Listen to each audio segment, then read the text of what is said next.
We really are in the dystopian, hellish nightmare, authoritarian nightmare that we were warning of, and that people were going, a little much, okay? Oh, he's gonna go after his political opponents. Really, Luke? Really?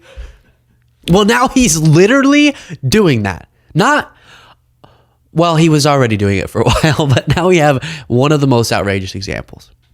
Let me give you the context. I'll show you the video, and then we'll discuss some reactions. But the New York Times reports President Trump on Wednesday signed executive orders punishing two officials from his first administration and an elite law firm, continuing a campaign of retribution that he has gleefully carried out since his inauguration.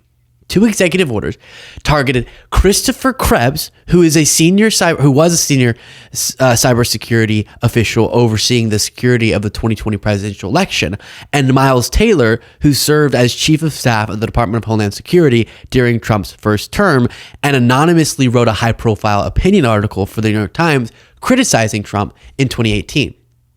So, he called, through these executive orders, he's demanding that his Department of Justice investigate Christopher Krebs and Miles Taylor. Christopher Krebs because he said, hey, as someone who's responsible for securing the 2020 election, I can tell you it was secure, while Trump was saying that it wasn't. He did his job and dissented by saying, no, actually the facts show it was a secure election. Trump lost. He's a part of the administration, but he's still tasked with doing that. And Trump wants him investigated. Same thing with Miles Taylor. He criticized Trump. Now they're going to bogusly claim that Taylor released confidential information. He didn't. He just criticized the instability and insanity of Donald Trump anonymously after seeing it up close. Among other measures, the orders directed Pam Bondi, the Attorney General, and Kristi Noem, the Homeland Security Secretary, to investigate the former officials and report their findings to the White House. A third order targeted the law firm Sussman Godfrey, with many of the same sanctions that Mr. Trump has applied to other law firms that had taken on cases or causes he did not like. In this case, she represented Dominion when they ended up getting a huge settlement with Fox News because of the outright lies that Fox News told about the 2020 election. When Trump said that he was going to criminalize the fraudsters of the 2020 election on the campaign trail, and we said that is extremely, extremely dangerous because they didn't commit fraud. He's just going to go after people who said the election was secure. He's now doing it. He's going after CBS. His FCC is going after liberal outlets that he doesn't like. Law firms, many are capitulating and doing free millions of dollars of free work for Trump to get out of him targeting them. And now just people who dared to ever say something negative about him, didn't do anything wrong except for their patriotic duty. And this is his response to it. If you appreciate the show, please do click the subscribe button. I appreciate each and every one of you. Thank you, sir. The next presidential memorandum we have for you relates to Miles Taylor. You may recall that Miles Taylor served in the Department of Homeland Security during your previous administration. In his capacity with the Department of Homeland Security, he leaked classified information. He wrote a book under the pseudonym Anonymous, making outrageous claims both about your administration and about others in it. What this presidential memorandum is going to do, one, it's going to strip any active clearance that he has in light of his past activities involving classified information. It's also going to order the Department of Justice to investigate his activities to see what else might come up in that context, given his egregious behavior during your previous administration. And I had no...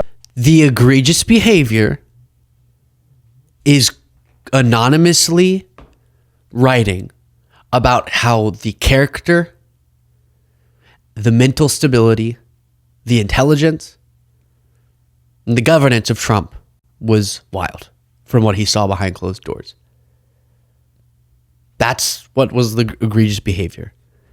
Dissent is criminalized. This is authoritarianism. During your previous administration. And I had no idea who this guy was. I had no idea. I saw him on CNN, or one of them, I guess CNN, a lot. He'd be on all the time saying that the president is I had no idea. It's like, in this office you have a lot of young people, and they're here. I'll see him for 2 minutes, and I assume he was in the office, but I barely remember him.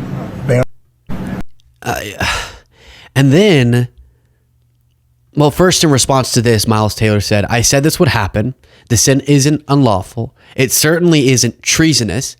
And all of MAGA, I've told you before, they go, the punishment for treason is death. They say that over and over and over again to give you a sense of the danger that Miles is being put in and the outrageousness of this. He says it certainly isn't treasonous. America is headed down a dark path. Never has a man so inelegantly proved another man's point. That's it. And then Christopher Krebs. And this one, I think, is peak disgust. Someone who is literally tasked with making sure an election's secure, making sure that foreign influence can't take place. Cybersecurity official who said this was secure. And now he's being punished. Terrible guy. Similarly, sir, Christopher Krebs, the former head of CISA, this is a man who weaponized his position against free speech in the election context, in the context of COVID-19. This is it's a similar presidential memorandum to the one you just signed. It addresses his access to government, existing clearances he might have, and further instructs your Department of Justice, other aspects of your government, to investigate some of the malign acts that he participated in while he was still head of CISA. This is another one. I don't know that I met him. I'm sure I met him, but I didn't know him. And he came out right after the election, which was a rigged election, a badly rigged election. We did phenomenally in that election. Look what happened to our country because of it. Open borders, millions of people coming into our country. Russia and Ukraine, that would have never happened. October 7th would have never. How do you say that now? Russia's invasion of Ukraine that's happening right now never would have happened. So you, it's happening right now. Now, you're president now, and it's happening now. If you had the secret key, you could stop it. And I remember, Jaden, I'm really sorry, I'm having a memory lapse. Somebody said that Trump was going to solve the invasion in 24 hours. So I can't, did you say that? Somebody said that Trump was going to solve the invasion of Ukraine in 24 hours once they became president. That must have been Donald Trump. Yeah. Right now, you could end it if you knew how, you absolute fool. Okay. Sorry. And the election wasn't stolen. I should address that as well. Our country. Russia and Ukraine, that would have never happened. October 7th would have never happened. Afghanistan, the way that they withdrew with 13 dead, but so many killed, actually. I mean, so many killed outside of the 13 soldiers, hundreds of people killed. And maybe, I don't know, never mentioned, but I mentioned it, 42 or 43 people so badly injured, the legs, the arms. All right, so it goes through his points there. All to justify going after Chris Krebs. And we'll look at his response. Back during the 2020 election, he posted this. Honored to serve. We did it right. Defend today. Secure tomorrow. And all he did in response to Trump's threats is repost that with a little emoji pointing at it. He stands by that statement. And I thank him, I thank Miles Taylor for not immediately, as so many people have done, ABC, these law firms, just going, we'll do whatever you have. Please, we'll do. Which is sickening. This is a moment, this is a pivotal moment, a turning point, a tipping point. And each person who's targeted, yes, I know I hate this for you, but it is your obligation to us and our obligation to support you, our collective obligation to our country and to our democracy to stand up for yourself. This is not the time to bend the knee, to capitulate. Tim Miller responded, "This is madness. Chris Krebs was a public servant, a GOP appointee who did his job ensuring the 2020 election was secure. For our government to target him is appalling and Stalin-esque. Any person who reveres our constitutional republic should speak out against it." Exactly. And, it comes back to something I say a lot, which is if you are supportive of this behavior, what do you think you stand for? Because it's not America. Maybe you do maybe you'll reread history and go, oh, maybe Stalin's kind of cool. Maybe you'll reread history and feel like, oh, these authoritarian regimes, that they were actually onto something.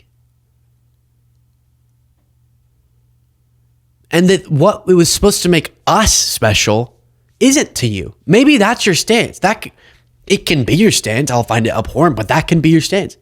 But stop pretending like you revere at all our system. Clearly you don't. You like America like I like vegetables. No, I'm all right with vegetables. You like it less than I like vegetables. You like America. What do I hate, Jid? You like America like I like people who hunk, I guess, on the Yes. thing. Yes. You like America like I like my current illness. There we go. That's applicable. Liz Cheney said, in a special mix of incompetence and evil, Trump has combined his disastrous implementation of 1930s tariff policies with Stalin-esque targeting of political adversaries. The 2020 election wasn't stolen, and speaking the truth is only a crime in countries ruled by tyrants. That's it. It sounds like surely that can't apply to modern day. TikTok is a thing. Netflix is a thing. DoorDash is a thing, America. Surely that doesn't happen here. The Tide Pod challenge and Stalin-esque authoritarianism, they can't both be happening in the same timeline, can they? Yes, they can. I know that reference is a little out of date. I'm a little behind. But it can. It really can. And that's what we're living through. Share your thoughts in the comments. If you appreciate this show, click the join button below and join us on the bonus show.